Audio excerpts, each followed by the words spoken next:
Guys, this week's episode is a good one. Today I have on none other than the one and only Alina from Fearless Sleep. Alina is one of the most well known insomnia coaches. She's personally helped out hundreds, if not thousands, of people out of the struggle of insomnia, including myself. I had to bring her on because I knew a lot of people out there would learn a lot about insomnia, and I would learn even more about the art of insomnia coaching. So without further ado, here's my talk with Alina. Okay, Alina, welcome to the program. Welcome to Insomnia to Peace. It's been a while since the last time we had one of these talks. I think it's been about a year or so. Yeah, thank you so much for inviting me, John. It's a pleasure to meet you again. And yeah, I think it was around like a year ago that we had a conversation. Hmm. So I'm looking forward to today's discussion. Yeah, same here. I might as well say, I hope you've had a good holiday and a new year. And the reason why I bring that up is because it's not the most obvious thing in the world for people for some of our clients or anyone listening to this, but for the insomnia coaches, it's kind of well known that there's a cyclical nature of insomnia that follows these trends throughout the year. And it seems like I remember I've heard Daniel say this a number of times where, for whatever reason, right after the holiday season, we get a big flare up of people interested in insomnia or people who are suffering from insomnia. And since we're right in that time period, I figured it might be a good time to start talking about that and maybe get your thoughts on what you think might be causing that. Mm. Yeah, that's a good topic. Definitely there is some form of like waves that I'm noticing like throughout the year. Sometimes there are more intense periods, sometimes there is like more quiet.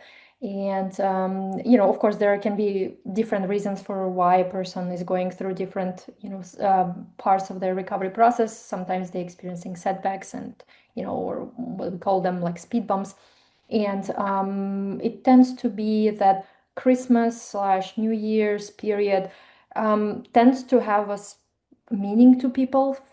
For example, a person feels like, oh, it's another year has passed, right? So then the sense of time is very prevailing during this time, and they might feel more pressure to recover, more pressure to do. Is like, oh, it's another year, so let me do something about it, right? So the pressure grows, motivation grows, but also sleep might become a bit choppier because there's just like this tension that's rising, right? I need to fix this, I have to find a solution. So that could be one reason why there is this fluctuation.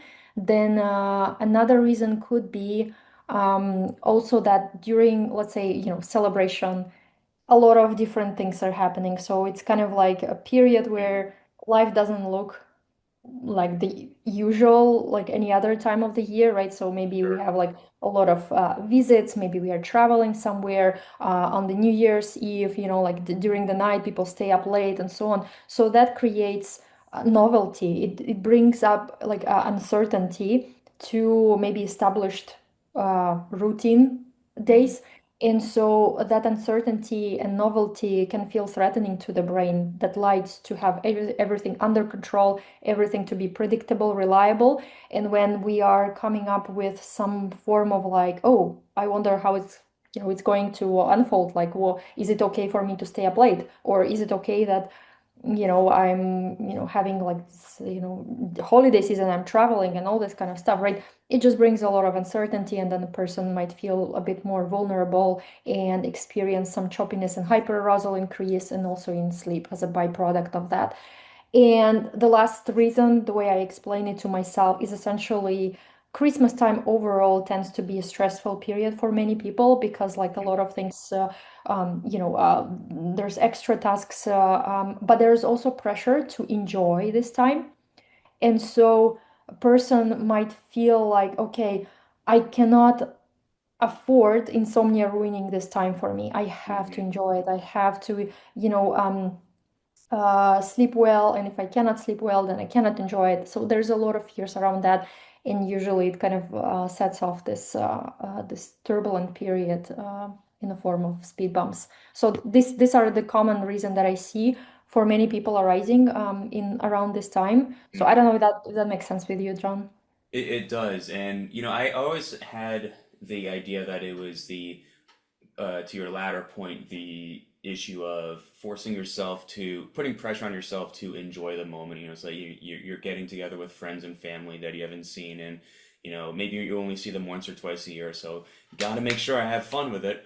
And but Yeah. the earlier point you made, where I never thought of, where it's a new year, so there might be that self-imposed pressure that we give ourselves, where we have to get over any problems. It's sort of like the like New Year's resolutions. Some people Yeah. use that time to better themselves with losing weight or whatever, and then but to give themselves that pressure of, man, better overcome this sleep thing. And even if they've only had it for, like, I know that creates the implication that they've had it for a number of years, but not necessarily. Like, I guess there could be, in theory, a guy who's only had insomnia for maybe 2 months, but they're taking this time of, okay, well, I'm gonna go after the biggest problems of my life, and I'm gonna get after it right now. Especially if Yeah. you're a type A person, which is, as I know you certainly know this, but to anyone listening, it might not be so obvious, but that's a huge correlation with our line of work and how many driven people are afflicted by insomnia. It definitely outnumbers the amount of people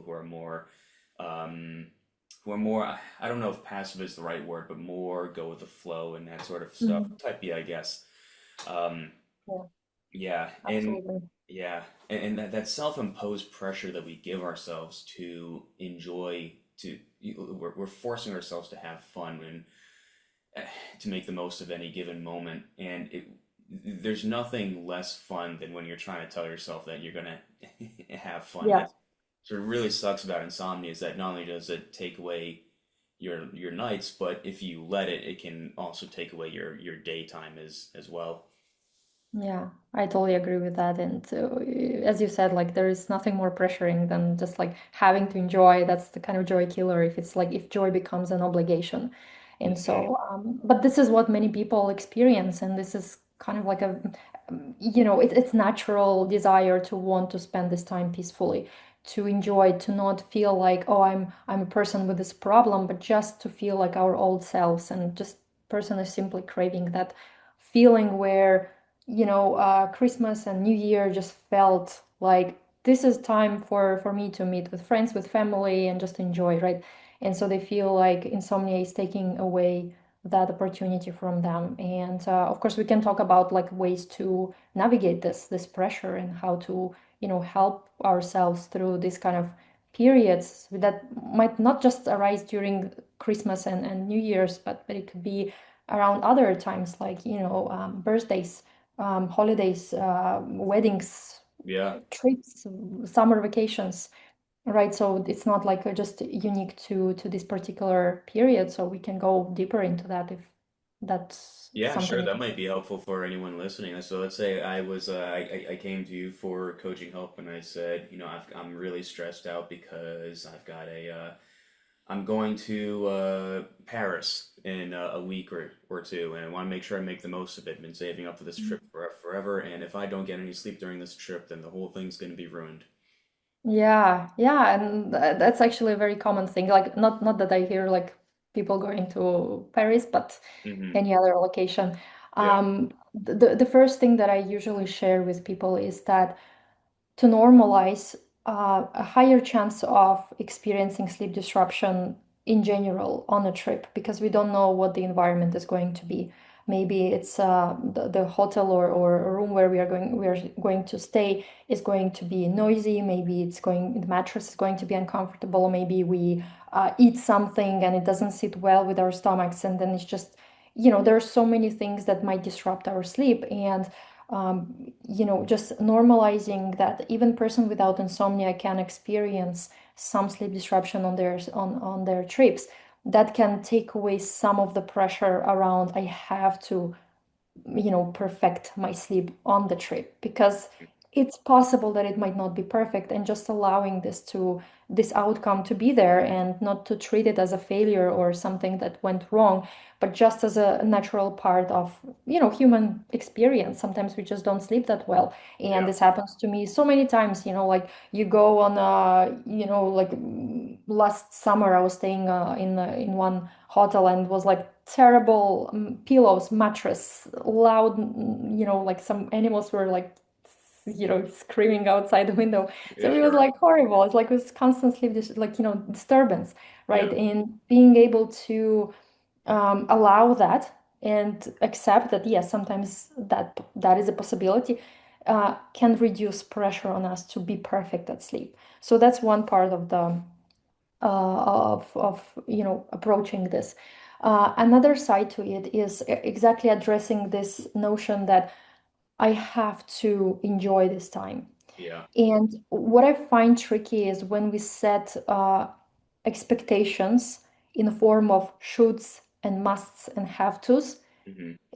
on how things, you know, should be unfolding. And so when joy, as we said earlier, becomes an obligation, it becomes even trickier to obtain that pleasant experience, because we are constantly measuring against, like, am I enjoying it? Am I not? So there is like more self-monitoring. And so one of the paradoxical things that can help us relax a little is just to realize that even if you don't enjoy perfectly this trip, it's still okay. Yeah, The life is not over. And even if you didn't have insomnia, for whatever reason, you might not enjoy the trip. So just to drop the stakes, yeah, maybe you lose a wallet on the trip, right? It's also a very unpleasant experience, right? And sure. it doesn't have to do anything with sleep. So um looking at enjoyment as something that is like we would like if that would happen, but it doesn't have to happen. So Yeah, we are kind of acknowledging the desire and preference, and allowing it to be there. Of course, yes, I'm going on a trip and I want to enjoy it. It would be nice to enjoy it. But even if I don't enjoy it, that's not the end of the world. So having that perspective that can lower the stakes for a person. And yeah, those kind of like combination of two perspective shifts the is something that can help go into this experience with less of pressure, less of expectations, which paradoxically can turn the whole trip in a pleasant experience because it's not forced. There's no performance in it. Does hmm. that make sense? It does, yeah. And there's a few different paths I could go down based off of your answer. It's also easy to remember that it's easy to underestimate how much we can enjoy a moment, even though we might be in the middle of a speed bump. I've had plenty of great times when I was in the middle of some terrible speed bumps, but they turn out to be really great. And one of my go-to memories that I know I've talked about on my channel before, in the last few months I had before I started to recover from insomnia. And just for anyone listening, I've had it for 7 years. Alina, you've had it for how many? How long did you have it for again? For me, it was a shorter experience. It was more like something over a year. Okay, yeah, yeah. So more than enough time. If you had it for more than a week, it's it's Yeah. awful. But in my time before I recovered from it, there was a for anyone listening, I'm really into grappling and jujitsu, and there is a big seminar coming to town with this very famous grappler, a guy named Craig Jones. And I was very excited because for this day, I was looking forward to it for a while, and I told myself, "Oh man, I better get that sleep so I can because I get to meet this guy who's kind of like the Larry Bird of jujitsu, really famous, one of the best guys in the world." And of course, when did you know, the night beforehand, I gave myself all that pressure, slept like shit, and when I showed up to the seminar, I was just not in a good mood. I was really pissed off, and I was like, his when we weren't even going over moves that I had wanted to go over, but then some cool things happened to the seminar. I got to ask this guy, some one-on-one questions. Then I got a chance to roll or spar with him, which I didn't think I'd be able to do. That was like winning the lottery ticket for me. Mm. Get to roll with one of my grappling idols, and it was such a fun, great experience by the end of it.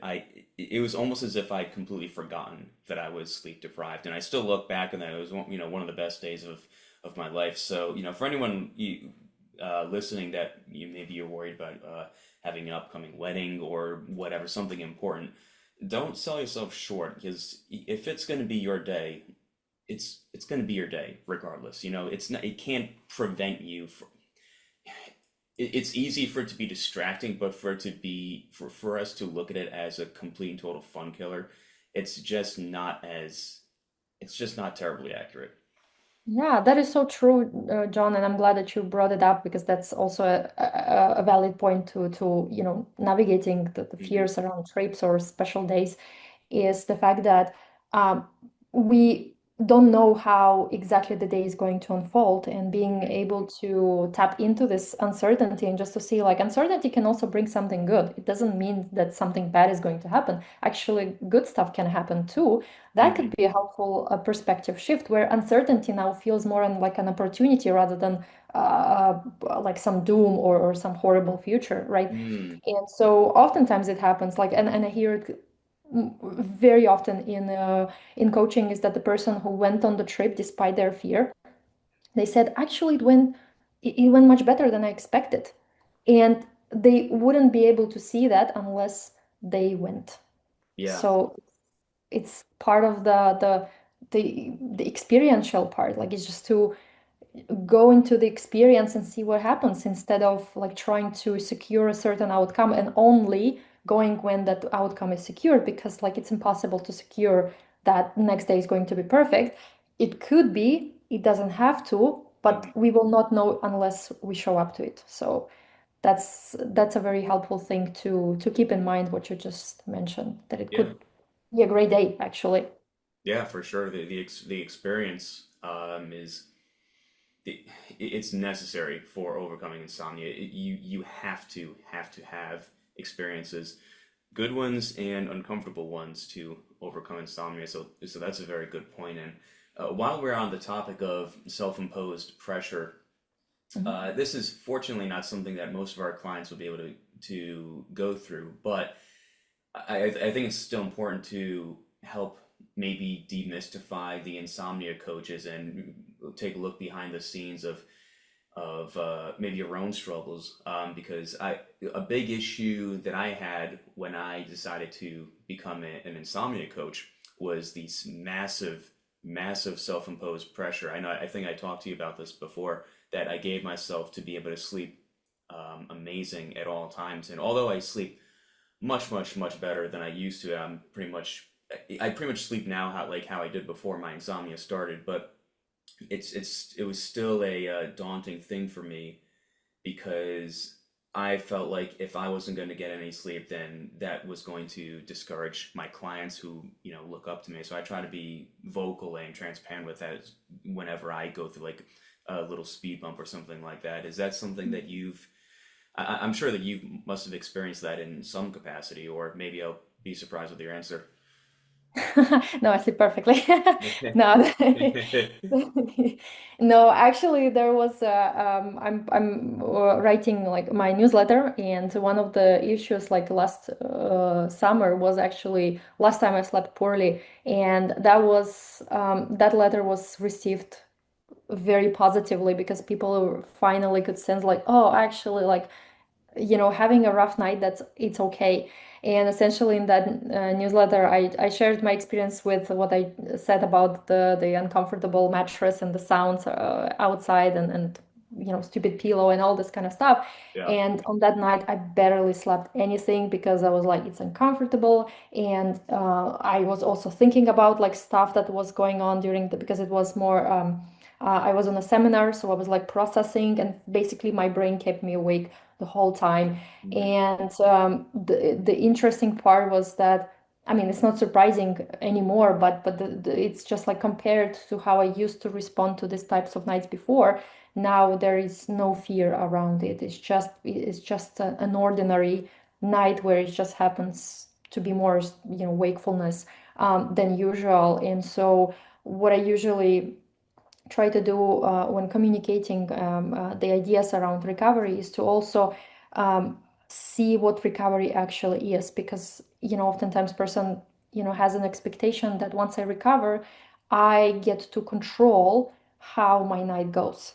I get to control how consistently I sleep a certain amount of hours, right? But that's not a realistic goal. And if we set for ourselves this type of experience, like this type of objective, then it's most likely going to trip us, and we are going to feel more frustrated and discouraged on the way, because sleep disruptions, they simply happen. It's just part of life, part of Mhm. everyone, every human's existence. And I can see it on people who don't have insomnia and never struggled with anything like what we went through. And still, some nights are just not great. And Yeah. learning to make peace with that is something what we are kind of like learning in recovery, which is a very hard thing to do, because our survival center screams at us, do something, protect yourself, Mhm. stay alert, right? So it's very hard to teach ourselves to not be afraid of wakefulness. And I totally understand that. And that's what you and I think like any other coach is kind of like helping people navigate through this extra challenge, where it's not just like, if it would be so easy to just decide, okay, I'm not gonna try to sleep, right? Then insomnia wouldn't last that long and the recovery would be very short. But there is automatic unconscious reactivity that's arising in us. So Mhm. learning to work with that machine, teaching it that we are safe even when we are awake, that's a whole lot process. It's just a huge work that needs to happen. And so I don't know if I answered your question, but yes, I do have imperfect nights.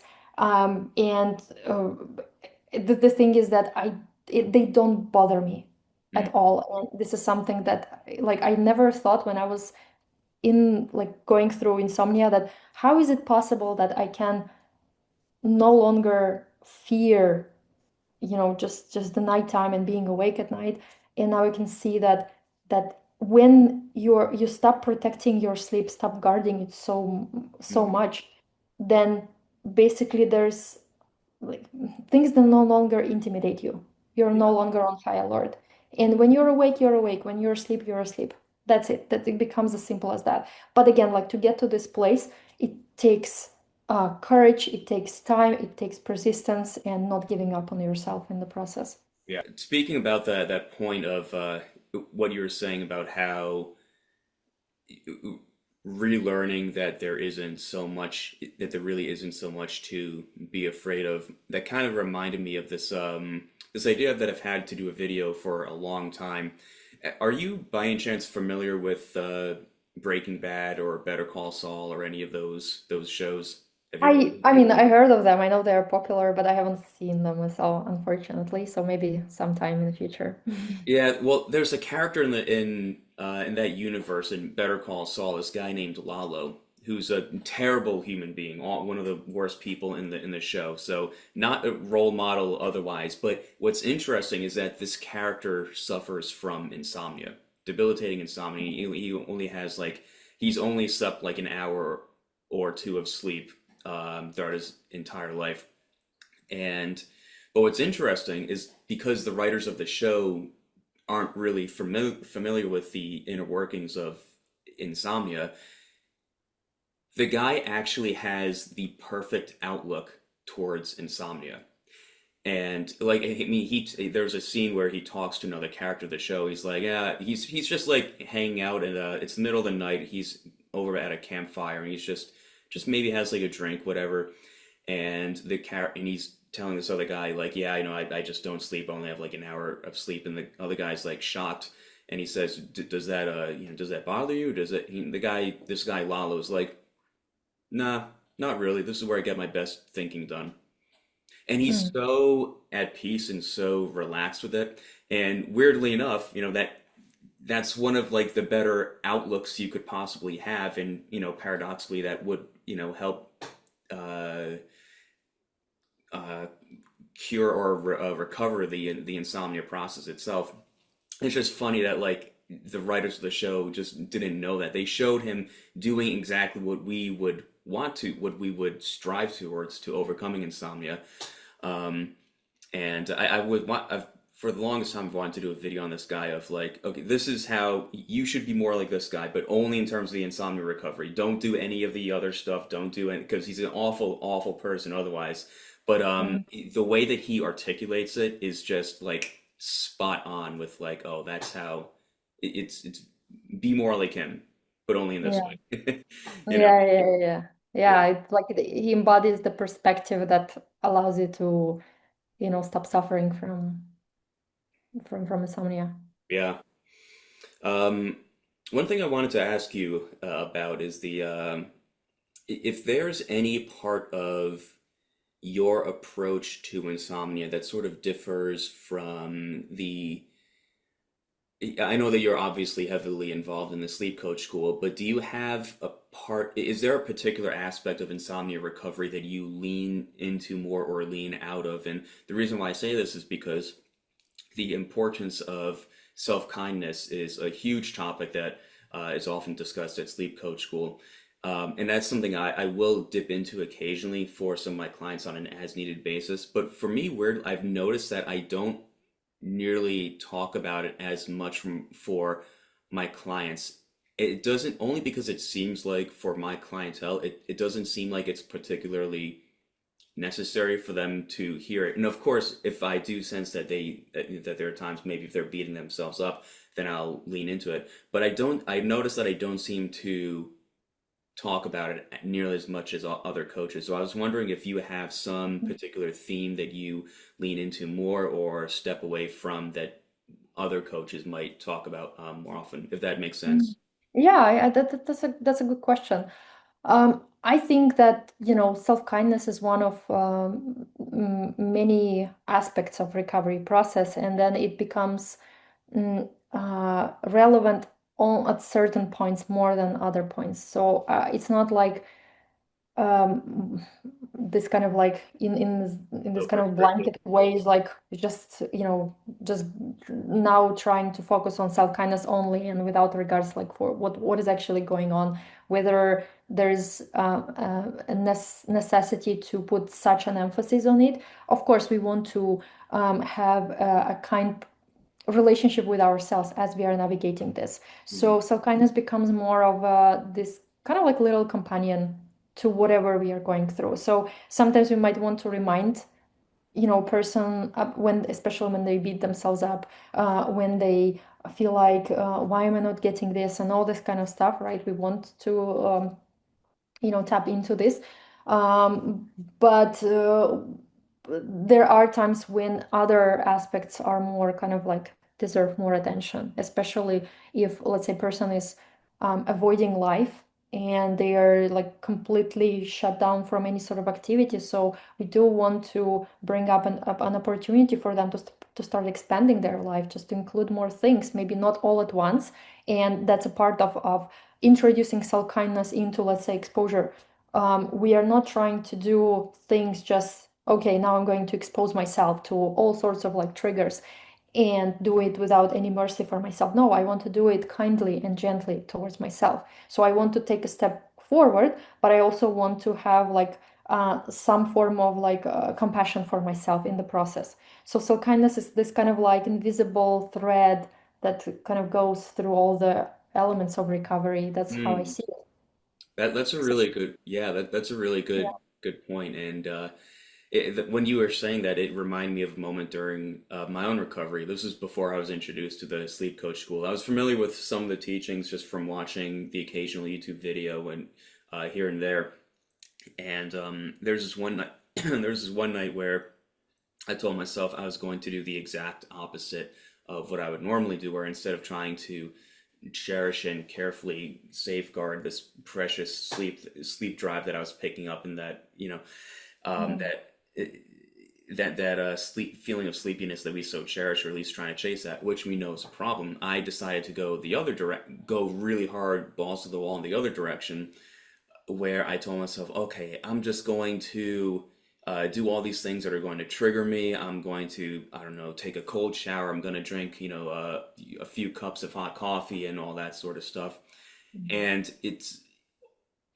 I guess it's a step in the right direction, but also not really, because I wouldn't normally be doing those things if I wasn't suffering from insomnia. So, and that's like an easy message to, I guess it's an easy mistake to make, but it also shows that drive or that urge to overcome this problem as quickly as possible. In the same sort of way that like, if I was tackling this problem with the same sort of motivation if I wanted to put on 10 or 20 pounds of muscle or something like that. Like, man, gotta hit the gym, gotta do this. No, no, no, I have to do this.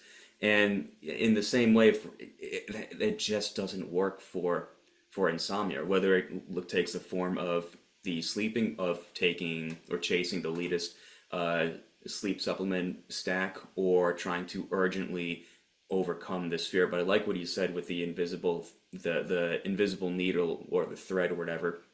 Just more so like it's okay for it to be. You can still make progress without it being such a hands-on, um, I guess, aggressive approach. Did that make sense? Mhm. Yeah, absolutely. Yeah, the thing is that like the way I look at recovery is like it's a complex process. Hmm. It's not just like about one thing and just one thing only, and we're just focusing, locking in on this and just like doing it until some magic happens. It's Hmm. kind of a combination. And actually, I have like I printed. I think I printed it. I'm not sure if I have it here with me. But the way I started recently explaining the recovery, like elements of recovery, I don't know if I have this um That's good. You can take a minute. thing. Yeah, but I'm just because it's a very Is it your yeah. graph? So I have a I have printout, Oh, but okay. yeah, I sometimes use it on one-on-ones just to like explain like what I mean. But essentially, so far I kind of like see four elements of recovery or in overall what needs to be kind of like working together. And if you take one element out of it, it will not be a complete picture. Or if you just focus on one element and forget about the rest, at some point you will hit a limit. Hmm. And I found that only in kind of like when they are kind of like integrated, all of them, that they kind of like start like to move us further. And parts of it are first is understanding, and this is what Coach Daniel he refers to as education. I call it like understanding is just having an idea what's going on, what insomnia is, how it works, how Yep. my brain works when it's scared. Yep. Just an education, like really understand what's going on instead of just being scared and mystified by this experience, right? So Yeah. we want to understand it. And this is where sometimes if we are going pure ACT style, where it's just like, just, ride your anxiety and just accept it and embrace it, right? What I found, like I was struggling with this for a while because I didn't have the understanding like why should I do this. So when I understood why and I understood like what's going on, it made acceptance and being with that emotion a bit easier for me. Hmm. Not necessarily it made it go away, because like understanding itself, or education and intellectual knowledge itself, it has its merit, but we cannot just like recover with the knowledge alone, right? There's also needs something else to happen. And something else, another thing is the experience, which also we can equal to exposure, right? We want to directly experience night wakefulness, hyperarousal, whatever the things that we are finding undesirable. And as you said, like exactly when the brain is like so afraid of turning a light on or something, not being afraid of having the lights on, and experiencing disruption with sleep, right? That in itself, that can also teach the brain something. So there is this experience part is also very helpful. Hmm. Now, if you just take experience part and you forget about everything else, at some point it's going to hit the limit. Because think about this: there are people who had insomnia for years and decades of 15, 20, 25 years, right? Sure. So exposure wise, they have plenty of experiencing that the things that they're trying to avoid, right? Right. Right. So if that was the case, then insomnia would be resolved by now, right? Hmm. But it's not only the experience that is helpful. Hmm. There's also needs to be changed in the attitude, in the relationship. How am I? So I'm exposing myself something, but is my thinking about it is changing as well? That's the Hmm. question. Because I can go into this let's say if I'm afraid of an all-nighter and I'm going into this, I'm just gonna put myself through as many all-nighters as I want so that they are finally stop bothering me. So I'm approaching exposure through the lens of like, this is the enemy, I'm fighting it, Yep. right? And so I might keep myself intentionally awake and create an all-nighter artificially, Yep. but my relationship with it might not change, not even a bit. Yep. By the end of my exposure period, I might still experience fear, anxiety around around all-nighters, and I'm kind of on the same place where I just started, right? So we Yeah. do want to have the experience and a change of the attitude, change of relationship, change the beliefs, what I believe I can do on little sleep, right? So we Hmm. want to start like challenging our thinking about it. And if we just focus on all that, but we still beat ourselves up for doing this slowly, for Hmm. not getting it quickly enough, for still experiencing this symptom and that symptom and all this kind of stuff, it's going to be a very difficult journey, right? So we Hmm. want compassion, we want kindness for ourselves to kind of like go through this experience and this difficult journey in a more humane way. Hmm. So that's why, like for now, and I'm not saying that this is the final like map or model or anything, Sure. but this is how I think about like a recovery process. It's complex. You cannot just take one thing out and zoom in on it and just like do that. There is like other things that need to happen, and they don't need to happen all at once, by the way. It's not like everything at once has to happen, but it's just like through the recovery process, we all go through different like let's say in the beginning, maybe this part becomes more important than others. Sure.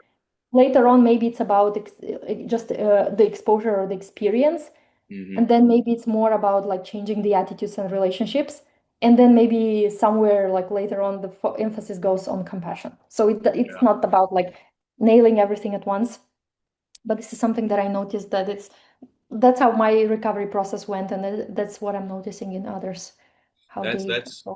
I think that's a really helpful visual that you showed, and I couldn't agree more with it. And I realized how much of I never captured it so succinctly in one package, but I realized that a lot of what I try to communicate kind of more or less articulates the same message, but I've never Mhm. seen it all in one.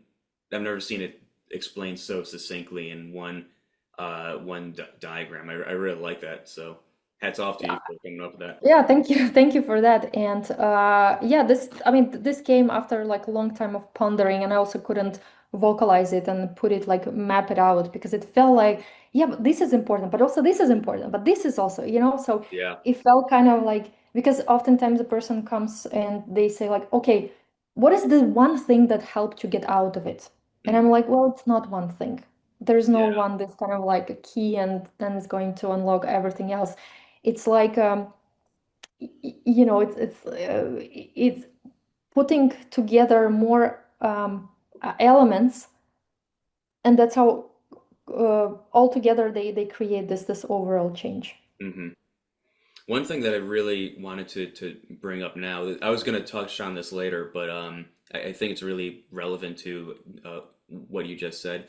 Do you think that there's anything special? I had a talk with a client recently, and he was feeling a little discouraged because he came to develop the belief that there's something special about the recovered people, like me, you, and the other coaches, or any of our other clients, versus people who are not recovered. And I told him otherwise. I told him that I don't think that I don't believe that we have any sort of innate talent, gift, or anything like that, or we just got lucky, for lack of a better term. Do you, I imagine that you would think that you would agree, but do you have anything that you might add to that, or do you have any ways of articulating that maybe in a better or more refined way than how I just phrased it? I would say that, it's absolutely natural to feel frustrated in this Hmm. journey, and it's natural to compare ourselves against others. So Hmm. that I did it, and I'm sure you've done it, and every other person who already is recovered has done it. So just seeing that person who is like struggling right now and they feel discouraged and they feel frustrated and they think that they are unique and there's some special quality about them that makes it impossible for them to recover, and there's some special quality in people who recovered have something that he doesn't have, uh, actually shows that that person who recovered or who went through this process themselves, at some point they were wondering the same thing.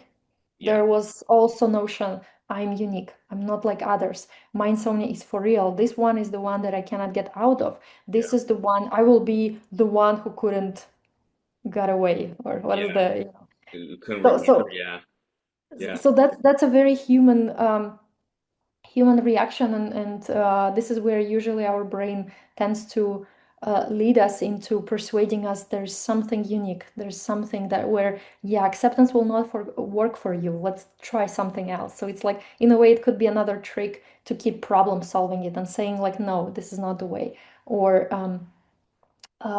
some form of way of creating this sense of urgency, sense of like, I need to do something about it. And that's seeing sure. it as a trick rather than as something that is truthful or something that is like, oh, yes, it's confirmation that is something unique about me.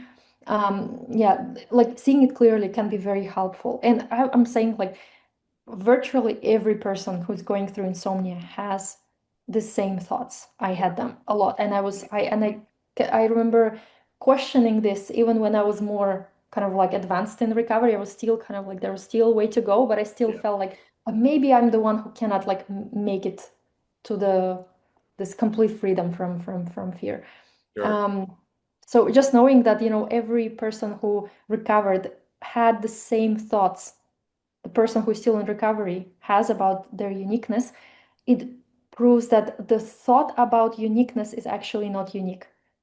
And it's inherent to every insomnia story. Yeah, and it's probably one of the trickier, in my opinion, that sort of understandable self-limiting belief is the hardest thing to overcome. That might be the biggest barrier for people overcoming insomnia. Maybe it is, maybe it isn't, but I was talking to somebody recently and they were under the impression that I mean, we've heard this story before. They had a brain injury, and they said, "Well, my insomnia is different because it came about from a brain injury." And the more I talked to this person, I eventually found out that, well, their insomnia started 2 years after the brain injury. Mm, mhm, So, and like, all right, well, the chances are, like, if it genuinely was the brain injury, it probably would have started. Your insomnia probably would have started right away. Um, and this person unfortunately developed this resistance of no, it's something special or biomechanical or something that like can't be hashed out through talking, that sort of stuff, which is really unfortunate because that I don't want to say stubbornness because there's a negative connotation with stubbornness, and it's very understandable, especially with all the knowledge and medical literature that we have today. But it's such a it's such a difficult barrier to overcome, and I'm not sure if I've developed that tool yet. Because at the end of the day, I also come across as somebody who's trying to sell a program. So this person would be under the belief of, oh, he's just selling me his own approach to insomnia. I've tried, like his response would be, listen, buddy, I've tried this thing that was guaranteed to get my sleep back. I tried that thing, this thing. No. I've got a list of dozens of things that I've tried out. All of them were guaranteed to get me better sleep by people that are in on paper have way more credentials than I do. Maybe they have multiple PhDs or whatever in impressive subjects. So it's such a natural barrier for that to be there. But it's just so damn tough to try to persuade them to try out this alternative approach. I'm sure that you've mhm. seen something like that or throughout your time as a coach. Yeah, I've met people who were more skeptical about this approach, and they were more inclined to think that their, insomnia is like somehow caused by something very physical and very specific. And the thing is that, um, we really don't know, really. I'm like, when I'm meeting the person, I'm not in their shoes. Like, I don't know what exactly, they're going Right. through, what's going on in their bodies and so on. So, like, an honest answer would be, I don't know. Maybe, maybe not. I don't know. But I do know how insomnia, meaning the fear of wakefulness, manifests itself. It Hmm. manifests with obsession, constant fixation on sleep and trying to figure this out, trying this, trying this, trying this. So I know like the mechanism behind insomnia, the fear of wakefulness. And so if that feels to the person like something that what they are going through, or they're experiencing also fixation and all this kind of stuff, and that makes sense to them, and then they would like to kind of like address this obsession, right? There could be still benefit to addressing the emotional suffering of it. Hmm. And maybe, which is, I would say, like most likely, the byproduct of it is that some part of their sleep difficulties will get resolved as a result of lifting that pressure and that fixation and obsession with sleep, right? But again, like we cannot like really look into a person's like mind and body and say like, oh yeah, that's this is what's going on. Yeah. So I'm the only thing what we can do is to just to offer our take, our perspective. And if it resonates, if it feels like, yeah, this is true, this is something what I'm struggling with, then the person is already more kind of see we are kind of on the same page, and then we can work together. But when the person is like coming from a different assumption, and my job is not to convince anyone or to sell something. Sure. To me it's like, if there's a way that I can help someone to overcome their suffering, their struggle, I'm happy to do that. But I'm not going to impose myself, impose my ideas Hmm. on someone who believes in something different. So I don't really take it as my responsibility to convince or anything. It's more of like, take it or leave it, and it's perfectly fine. And I don't think that, people who are choosing to pursue other paths, they are, somehow like, more stubborn or whatever, something is wrong with them. No, I believe we always act from the best intention and the best this kind of, yeah, best intention for ourselves. And Hmm. so whatever makes sense to us, that's a part of the process. And sometimes, I've had this experience with a person a long time ago, with whom we were kind of talking about like the principles of recovery, explaining insomnia and so on and so forth. But this person was still convinced that their insomnia was hormonal, because they read somewhere it has to be, I think it was like testosterone deficiency or something like this. Sure. Yeah. Yeah. There's some form of like hormonal deficiency. And then they were really like, and they told me like, I really believe this is what's happening. It's like, I know, like it makes sense, but I truly believe this is my thing. Yeah. And I was like, of course, like by all means, like then pursue that direction. Sure. Probably that's the direction that you need to look in. You don't have to, now listen to me by, talking about acceptance and, fear of wakefulness and all this kind of stuff. If that feels like what you want to explore. And basically we kind of parted, and I then heard from them like after a couple of months, where they come back and they say like, I checked all my hormones, and actually it went like the results were, I like all in norm. Yeah. But because they investigated that, they saw it for themselves, they pursued what Hmm. actually felt relevant to them. Now they were more kind of like, they eliminated something from like some form, like this belief that it has to be the lack of testosterone, and then seeing like actually their testosterone levels were in like on normal level, is basically kind of like help them to move into more like to a direction that where they can possibly like explore more by Sure. eliminating stuff, Yeah. rather than just like trying to push on some perspective that doesn't yet resonate. Yeah. That's very that's an excellent approach, and I've done. And to be clear, I would never discourage somebody from, conducting their own sort of, medical investigations because, to your point, like, we're not medical professionals by any means, and if you are convinced, like, the process would be a whole lot easier if you had that certified test result saying like, nope, everything is totally fine. We can't find anything, because then that does open the door for that person to say, oh, huh, okay, maybe it is what Alina talked about, a few months ago. Um, Yeah, could be. And, and yeah, and the thing is, like, even if it was that, the test result was like, oh, there's actually a deficiency, mhm, they can address it. yeah, So to the brain, it feels like it's still, you know, either you kind of like eliminate the possibility, like, okay, it's all fine and normal, so now I can focus on it. And if there is actually like, deficiency, and it might not actually necessarily be connected with sleep, but it might be the coincidence that there is deficiency, at yeah, least they have like now an opportunity to address that. sure, So it's kind of like win-win both ways. yeah, yeah. I mean, and for sure, there are aspects of there are, physical based causes for, potential sleep disruption. Let's say if Hmm. somebody got injured and they weren't able to get the best sleep because, I don't know, they broke their leg and they're dealing with the pain or whatever.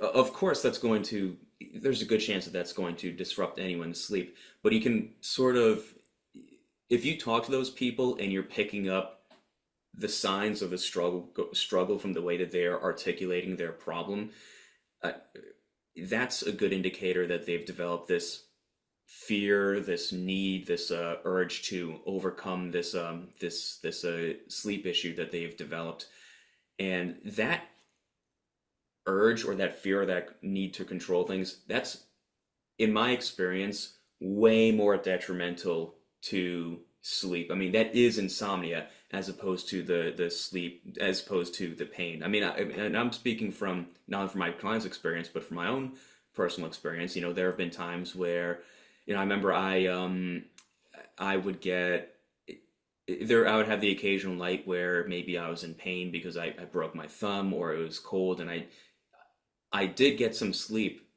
I mean, it wasn't the best night of sleep, but I didn't have that stress. I didn't have the anxiety. Didn't have that that paradoxical insomnia.